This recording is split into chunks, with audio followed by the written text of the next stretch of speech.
So Apple has released a new Apple Silicon processor, that's the M5. We've got improved performance cores, improved efficiency cores, we've got a brand new GPU design, there's GPU compute been added, there's a new SSD controller, lots of stuff to cover. So I'm going to talk about all those different things, including the performance numbers according to Geekbench. So if you want to find out more, please let me explain. Okay, so let's get into this then. So there's a new chip from Apple. It's built on a third generation 3nm process from TSMC. It comes with up to 10 CPU cores, 4 performance cores and 6 efficiency cores, so 4 plus 6. There's a 10-core GPU which has got hardware ray tracing and a neural accelerator in each core, and we'll talk more about all these things in a minute. There's also the 16-core neural engine, and there's hardware accelerated codecs for 8K H.264, H.265, ProRes RAW, and there's AV1 decode. So what do we know about the performance? Well, according to Apple, and these seem to be bearing out in the Geekbench scores that are leaking, we've got a 15% faster multi-threaded score compared to the M4 and a 10% faster single-threaded score compared to the M4. Up to 1.6 times faster graphics because of the GPU, up to 3.5 times faster AI performance, and that's due to the new neural accelerators in the GPU, and we'll talk more about that again in a minute, as I said, and 153 gigabytes a second of unified memory bandwidth, and that's up to 32 gigabytes of RAM. So what else do we know? Well, the E-cores have a greater performance increase, so Apple have worked to increase the performance of the E-cores more than the P-cores. The P-cores also have an increase, but this time around the E-cores have a greater performance increase, which helps boost the multi-core score. And that's, so if you go back to this previous slide, there's a 10% faster single-threaded score, but yet overall there's a 15% faster. Why is that? Because actually those 6 cores that are the efficiency cores, they also have a single-threaded boost, and actually combining it all together you get 15%. Now the max clock speed for the P core has gone up from 4.4 gigahertz to 4.6 gigahertz, and in the P core again, the 4 of them that are there, the L2 cache has gone up from 4 megabytes to 6 megabytes. So let's just have a quick remembrance of the different configurations we've had over the years, starting with the M1. That was really an 8-core processor, 4 plus 4, and then our 7 and 8 core GPU. M2 basically remained the same, but we've got a great, in terms of configuration, obviously it was faster, we've got up to a 10 core GPU.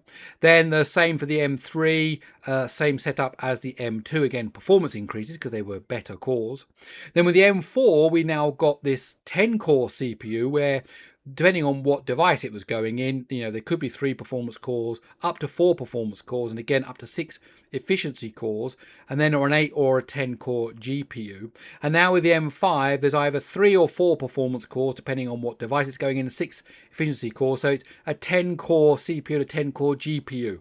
So we can see the progress here over the years, upping the number of CPU cores and upping the number of GPU cores. And what about the clock speed of those P cores? This is now, so in the M1 it was boosting up to 3.2 gigahertz, the M2 3.49 gigahertz, then we went over the 4 gigahertz barrier. This is boost speed, peak speed. This is for the M3, 4.4 gigahertz with the M4, and now up to 4.6 gigahertz with the M5. So what does all that mean for CPU performance? So here are the numbers for Geekbench 6 single-threaded and multi-threaded, starting with the M3, which was an 8-core CPU, a single-threaded score of 3,136, and then a score of 11,820 for multi-threaded. And as we can see, we go to the M4 10-core CPU, but we can see an increase in the single-threaded 3,738, and then a bigger increase because we've got those 2 extra cores, 14,744. But the M5 is looking to be absolutely amazing, 4,250, so a huge increase here for the single-threaded score, and then an even bigger increase for the multi-threaded, even though we're remaining on 10 cores. As I said, those efficiency cores also got quite a big bump up in speed, knocking the speed here up to over 17,000. So really looking quite impressive here, not only the progression from each generation, but just the raw power of the M5. And if we compare that to the recently announced Qualcomm Snapdragon X2 Elite, which is an 18-core processor. We can see that the single core score is also over 4,000. This is using the Qualcomm reference device, not a consumer device.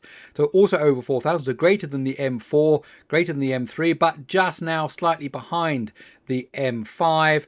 And it's got a greater multi-threaded score because it's got 18 cores compared to just the 10. So competition in this area is certainly heating up, and it's looking like it really is going to be interesting not only this year but over the next few years as these devices get better and better. Now, how much of these performance improvements are due to IPC, to the architecture, the way the chip has been designed? How much of it's due to clock speed? Well, if you take the clock speed, for example, of the vanilla M3 and you take its single threaded score on Geekbench, divide the two, you get this score of 774.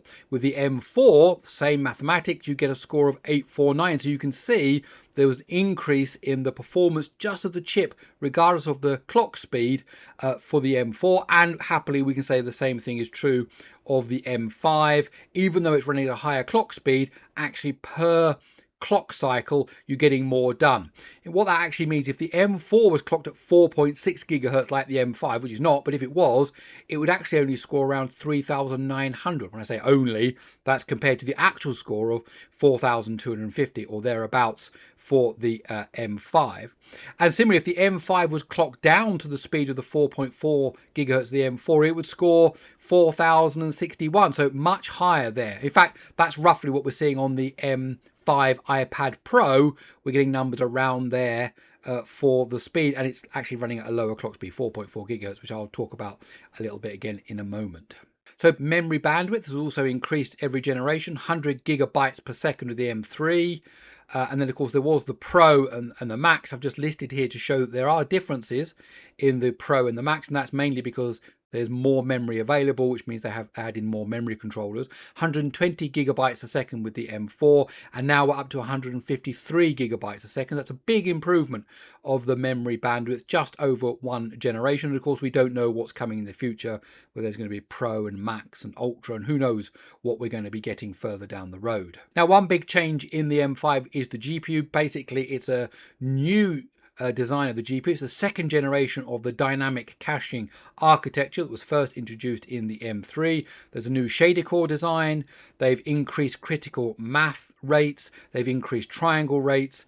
There's a new unified image compression, which is used internally inside of the GPU to send frame images around, but in a compressed manner. And if they're compressed, that means they use up less bandwidth, they use up less energy, but the same data, of course, is transmitted. And there's an updated ray tracing engine. So basically, the GPU here, next generation, everything's been touched, everything's been updated, everything has been improved. But also, as I mentioned earlier, you've got this dedicated neural accelerator in each GPU core. And since there's a 10-core GPU, that means you get 10 dedicated GPU neural accelerators. That means you get up to 4 times the peak GPU compute compared to the M4. So these are designed specifically for computing tasks, not for graphics tasks.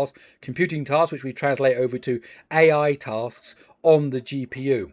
Now, app developers can access the new accelerators via Core ML, because of course you've got matrix multiplication inside the CPU, you've got the neural engine, and now you've got the GPU compute. So you've got 3 different places, heterogeneous in that sense, where you can run AI tasks, and Core ML will make sure that the right task is run on the right bit of hardware, or you can access it directly via Metal. I think Metal 4 will have ways to access these accelerators directly through their own interface. Also, interestingly, on the new 14-inch MacBook Pro, there's 2 times faster SSD performance compared to the previous generation. The M5, like previous Apple Silicon, has its own built-in storage controller, and the new storage controller is now PCIe 5.0, which effectively doubles the bandwidth, and this then allows for a faster SSD to be added behind that interface, which improves overall I/O performance. So what are the devices? Well, this is now available, or for pre-order, depending on when you're watching this video, in the iPad Pro, in the 14-inch MacBook Pro, and in the Apple Vision Pro. However, it is worth noting there are different configurations, some with different core counts and some with different clock speeds. So for example, the iPad Pro peak clock speed is 4.4 gigahertz compared to 4.6. Of course, this depends on the thermal envelope. You've got passive cooling on the iPad Pro and so on. Okay, so there you go, the Apple M5. Now, I'm sure there's more to this story. I'm sure we're going to get more devices with the M5. I'm sure there's going to be variants of the M5, the Pro, the Max, and so on coming later on. So this is really quite an exciting announcement, and the future looks fairly exciting too. Love to hear your thoughts in the comments below. Also, don't forget to check out my Patreon page, and also do subscribe to the channel if you like these kind of videos. Okay, that's it. I'll see you in the next one.